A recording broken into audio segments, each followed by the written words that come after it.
렌탈 관리에 대해 교육 진행하겠습니다. 메뉴 위치는 렌탈 관리에서 두 번째 위치하고 있습니다. 렌탈 관리는 프로그램에서 가장 중요한 지급 청구서와 세금 계산서 데이터를 추출하기 위한 계약 정보를 입력하는 곳입니다.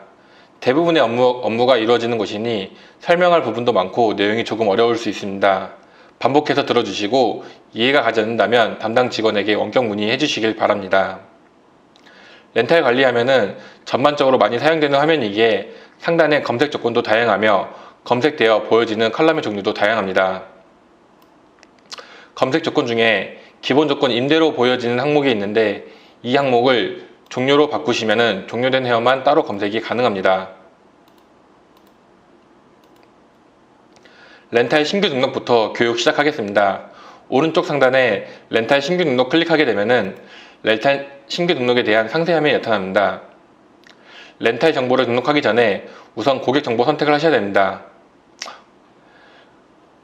먼저 고객이 등록되지 않았다면 이 화면에서도 고객 관리를 통해서 고객 등록이 가능하며 고객 등록이 되어 있다면 고객 검색에서 검색을 통해서 가져오실 수 있습니다. 고객을 불러왔는데 기존에 계약이 등록이 되어 있다면 계약 현황의 리스트가 나타나서 신규 등록을 누르게 되며 처음 등록하는 고객이라면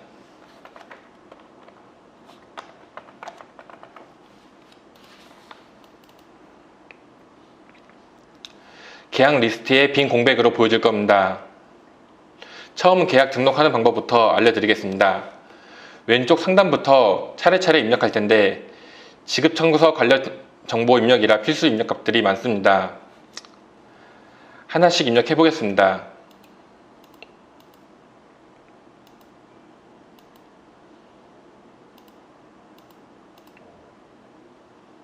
상병 코드나 요양기한 코드, 주치의 같은 경우는 검색을 통해서 입력이 가능합니다.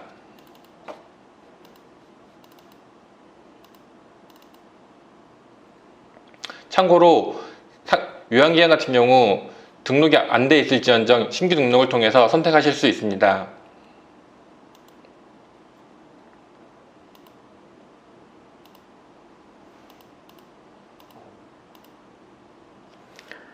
처방전 발행일과 처방 시작일, 종료일은 의사가 내려준 처방전을 그대로 입력하시면 되는데 처방전 발행일과 처방기간 시작일을 입력하신 후 처방 개요를 입력하시면 자동으로 처방 종료일이 계산 처리됩니다.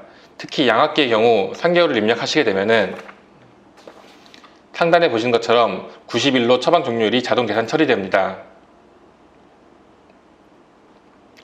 계약일자와 계약기간 같은 경우는 실제 대여업소와 환자와의 거래 기간으로 지급 청구서 일할 계산이 기준되는 날짜입니다.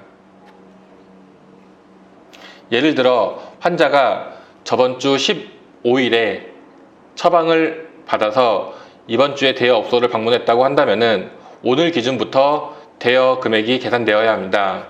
그렇기 때문에 처방 기간은 15일로 입력이 될지언정 계약기간 시작일은 오늘 8월 23일이 됩니다. 제품 등록 같은 경우는 오른쪽에 보시면 초록색 제품 플러스 버튼이 있는데 눌러주시면 선택 제품에 대한 시리얼 번호 리스트가 보여집니다.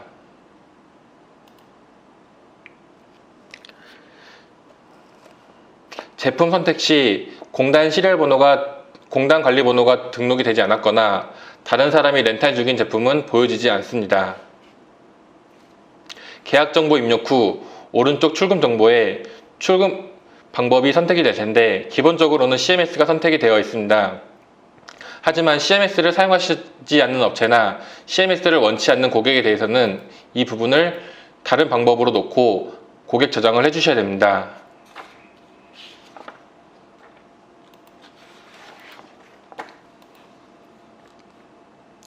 고객을 저장하게 되면 상단의 계약 현황 리스트에 고객 계약 현황이 보여질 것이고 그리고 아까 없었던 소모품 등록하는 항목이 두 가지가 보여질 겁니다.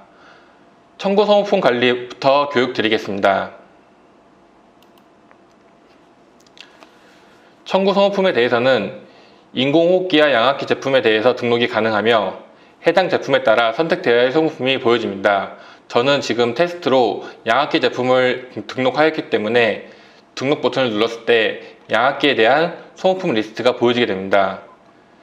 여기서 한 가지 항목을 선택하고 적용을 누르게 되면은 해당 제품에 대한 리스트가 보여지는데 제일 위에는 지급 청구서에 어떤 마스크가 사용되는지 보여질 것이고, 두 번째에는 몇 월 달 지급 청구서에 마스크 항목이 추가되는지 금액이 같이 보여질 것이며, 마지막에는 세금 계산서 항목에는 실제 공단에 신고된 소모품 규격 번호가 들어가고 단가와 세액이 계산 처리됩니다. 물론 이 부분에 대해서 다른 마스크가 사용된다면 이 부분 수정이 가능합니다.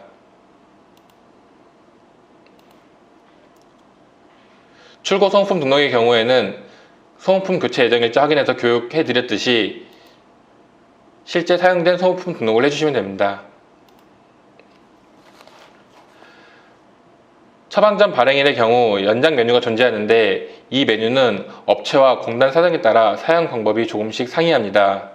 양학기를 제외한 업체는 처방전이 연장되면 처방전 연장 버튼 누르고 2차, 3차 처방전을 신규로 등록해 주시면 됩니다. 하지만 양학기의 경우 재처방 시 공단에서 처리 방식이 다르기 때문에 처방전 연장이 아니라 신규 계약 등록을 해주셔야 됩니다. 방법은 기존 제품을 반납 처리 진행해 주시고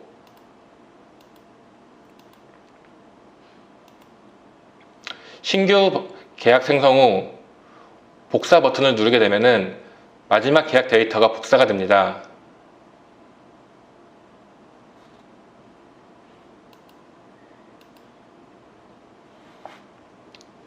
이 상황에서 계약일자, 계약 시작 종료, 처방전 발행일, 처방기간 시작 종료, 제품 입력 후 다시 저장하시면 됩니다.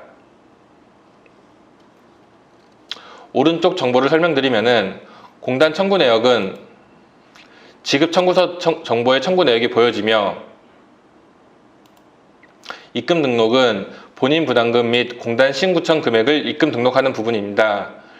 지급 청구서에서 공단 입금 관리, 시흥구청 입금 관리에서 설명드렸듯이 입금액과 신청 금액이 다를 경우 이 입금 등록 부분에서 등록이 가능합니다. 입금 등록 방법은 입금 일자와 입금 방법을 선택하고, 본인 부담금의 경우에는 본인 부담금 금액의 입금을 채워주시고, 공단과 시흥구청 경우일 경우에는 선택 항목에서 해당 금액을 선택하시면 됩니다. 혹시나 금액이 다를 경우에 선택하신 후 금액을 변경해 주시면 됩니다. AS 상담 등록은 고객의 상담이라든지 작업 내역을 기록하는 것으로 입력된 정보는 AX 상담 현황에서 일괄적으로 확인이 가능합니다. 이상으로 렌탈 관리 교육을 마치겠습니다.